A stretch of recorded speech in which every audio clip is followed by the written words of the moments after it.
स्त्री आणि पुरुष यांचं सौंदर्य हे केवळ शारीरिक रूपांतरावर मर्यादित नसून ते सामाजिक, मानसिक आणि सांस्कृतिक दृष्टिकोनातूनही वेगवेगळं असतं. स्त्रीचं सौंदर्य हे प्राचीन काळापासूनच कोमलता, नम्रता आणि वात्सल्य यांच्याशी जोडलेलं आहे. तिच्या नजरेतील शांतता, हसण्यातील सोज्वळता आणि तिच्या हालचालीमधील लाघवी मृदा यांना सौंदर्याचं रूप मानलं जातं.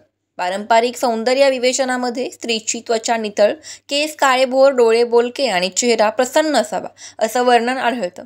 परंतु यामागे समाजाची एक विशिष्ट चौकट काम करत असते, ज्यामधील स्त्रीला सौंदर्याचं प्रतीक बनवून तिचं व्यक्तिमत्व मर्यादित केलं जातं. त्यांच्या तुलनेने पुरुषांचं सौंदर्य पाहताना बल, आत्मविश्वास आणि स्थिरता यांना अधिक महत्त्व दिलं जातं.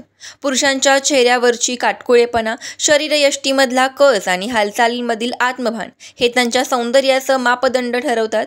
पुरुष सौंदर्याचं वर्णन करताना राकट आणि आकर्षक असा दृष्टिकोन असतो. त्यांच्या देखणं असण्यामध्ये शारीरिक ताकद, जबाबदारी पेलवण्याची तयारी आणि समाजाची प्रतिष्ठा या गोष्टी गुंफलेल्या असतात.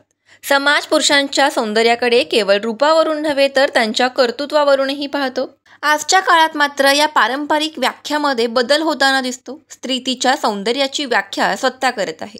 केवळ चेहऱ्याच्या लाघवावर न थांबता ती तिच्या ज्ञानात, स्वातंत्र्यतेत आणि आत्मनिर्भरतेतही सौंदर्य शोधत आहे. स्त्री या स्वतःचं अस्तित्व ठामपणे मांडत असून तिचं सौंदर्य आता फक्त दिसण्यात नसून असण्यातही आहे.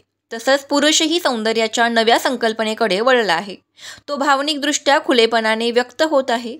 त्याच्या सौंदर्याचं मोजमाप आता केवळ बळावरून नव्हे तर संवेदनशीलतेवरूनही केलं जातं.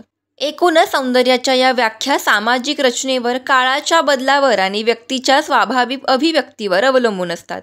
स्त्री आणि पुरुष दोघांच्या सौंदर्याचे मूळ त्यांच्या विचारसरणीत, कृतीत आणि जिवंतपणात खोलवर दडलेले असतात. हे सौंदर्य फक्त डोळ्यांनी पाहिलं जात नाही तर मनाने अनुभवलंही जातं.